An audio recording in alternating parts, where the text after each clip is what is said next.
Hello Erin chapter class 12 का है। इसका क्या करेंगे हम कन्वर्जन चार्ट पढ़ेंगे। अब हमारे पास क्या है क्लोरोबेंजीन है। अब इस क्लोरोबेंजीन की रिएक्शन अगर हम सोडियम और CH3Cl के साथ करते हैं, इस वाली रिएक्शन को हम वुड्स-फिटिक रिएक्शन भी बोलते हैं और इसमें हमें क्या मिलता है टॉल्यूइन मिलता है। ठीक है, अब इस टॉल्यूइन का अगर हम ऑक्सीडेशन कर देते हैं KMnO4 और H2SO4 के साथ, तो ये क्या बना देता है हमारा बेंजोइक एसिड बना देता है। अगर हमें बेंजोइक एसिड से सीधा बेंजीन बनाना है तो हम क्या करेंगे, इसकी रिएक्शन NaOH के साथ और कैल्शियम ऑक्साइड के साथ करेंगे तो हमें क्या मिल जाता है, बेंजीन मिल जाता है नॉर्मल।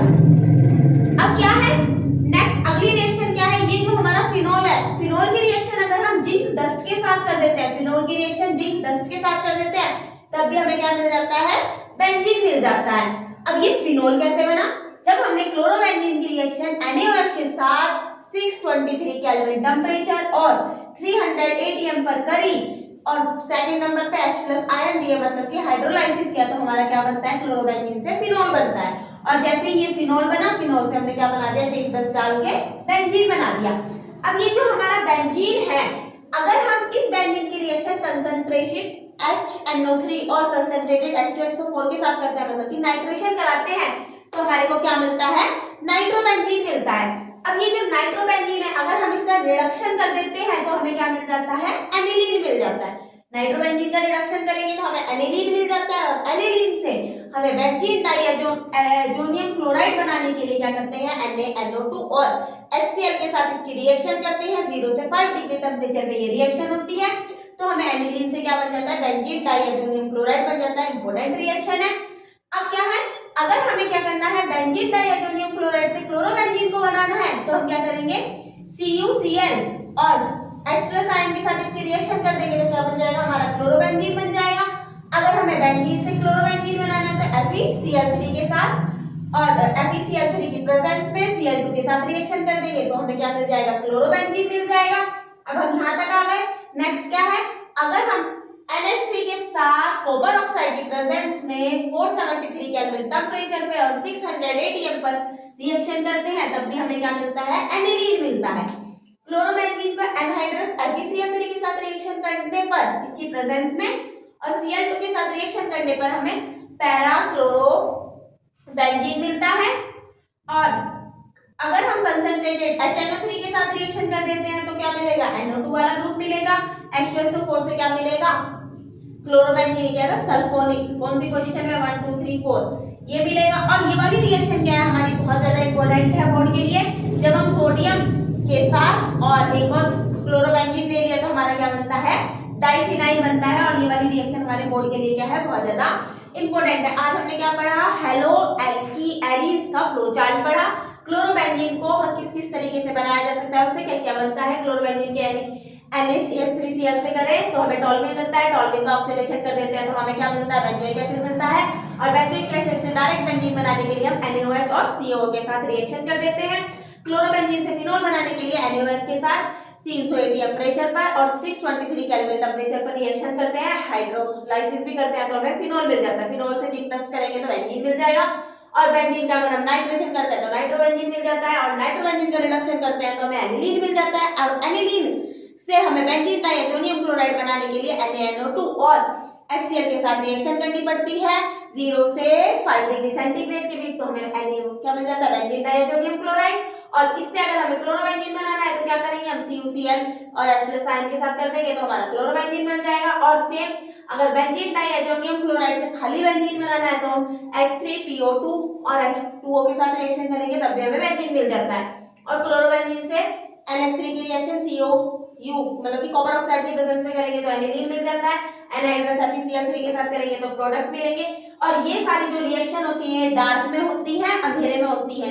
अब हमारा जो नेक्स्ट क्वेश्चन है वो क्या है, हमें रिएजेंट का पता लगाना है, मतलब कि केमिकल रिएक्शन हुई है उसमें कौन सा रिएजेंट लगा होगा। अब यहाँ पे अगर हम देखें तो ये क्या है, हमारा सेकेंडरी अल्कोहल है। अब जो हमारा सेकेंडरी अल्कोहल है इसको किसमें चेंज किया गया, कीटोन में चेंज किया गया। अब जब हम सेकेंडरी अल्कोहल को कीटोन में चेंज करते हैं मतलब कि ऑक्सीडेशन हुआ। अब इसमें वीक ऑक्सीडाइजिंग एजेंट या फिर स्ट्रॉन्ग ऑक्सीडाइजिंग एजेंट कौन सा लगेगा, तो इसमें वीक ऑक्सीडाइजिंग एजेंट भी लग सकता है CrO3 और स्ट्रॉन्ग ऑक्सीडाइजिंग एजेंट भी लग सकता है KMnO4। दोनों से किसमें चेंज होगा, वो कीटोन में ही चेंज होगा। जो सेकेंडरी अल्कोहल है चाहे उसमें वीक लगाओ चाहे स्ट्रॉन्ग लगाओ, चेंज उससे किसमें होना है, कीटोन में ही होना है। अब देखो इस सेकंड वाले रिएक्शन में देखो ये वाला जो चीज है मतलब कि ये जो बॉन्ड लगा हुआ है ये दोनों में क्या है, सेम सेम। और यहाँ पे देखो ये क्या है हमारा सेकेंडरी अल्कोहल, ये किसमें चेंज हो गया, कीटोन में। ठीक है, ये लगा देते हैं यहाँ पे भी फिर तो, चाहे तो वीक लगा लो, वीक ऑक्सीडाइजिंग एजेंट कौन सा है, CrO3, और स्ट्रॉन्ग ऑक्सीडाइजिंग एजेंट कौन सा है हमारा, KMnO4, दोनों लगा देते हैं। पर स्ट्रॉन्ग ऑक्सीडाइजिंग एजेंट हमारा नहीं लगेगा क्योंकि यहाँ पर क्या है हमारा अल्कोहल है, वो किसमें चेंज हो गया हमारा एल्डिहाइड में। अगर हम स्ट्रॉन्ग ऑक्सीडाइजिंग एजेंट लगा देंगे तो ये एल्डिहाइड किसमें चेंज हो जाएगा, सीधा एसिड में चेंज हो जाएगा। बट हमें तो एसिड में चेंज नहीं करना है, तो इसमें क्या लगेगा हमारा वीक ऑक्सीडाइजिंग एजेंट लगेगा, CrO3 या फिर PCC, कुछ भी लगा सकते हैं। अब हमारा जो थर्ड क्वेश्चन है, एल्डिहाइड से अल्कोहल बन रहा है। अब इसमें क्या करेंगे हम, इसका रिडक्शन कर देते हैं, लिथियम एल्यूमिनियम हाइड्राइड के साथ इसकी रिएक्शन कर देते हैं, तो इसका क्या हो जाता है, रिडक्शन हो जाता है। या फिर NaBH4 सोडियम बोरोहाइड्राइड के साथ अगर हम इसकी रिएक्शन कर देते हैं तब भी हमारा अल्कोहल में क्या हो जाता है, चेंज हो जाता है। अगला क्वेश्चन क्या है, ये वाला क्वेश्चन हमारा 2017, 25, 24, 23 में भी आया हुआ है। अब इसमें क्या है हमारे पास जो हमारा रिएजेंट है इसकी रिएक्शन हमने Br2 और के साथ किया और इसे क्या करा, हीट करा।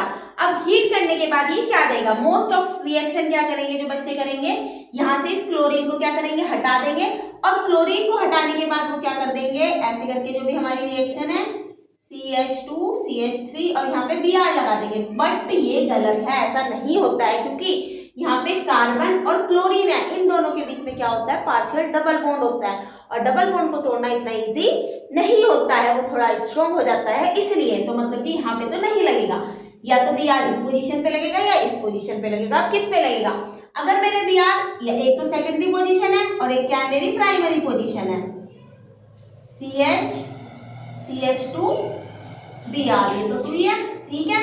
या फिर एक ये लगेगा,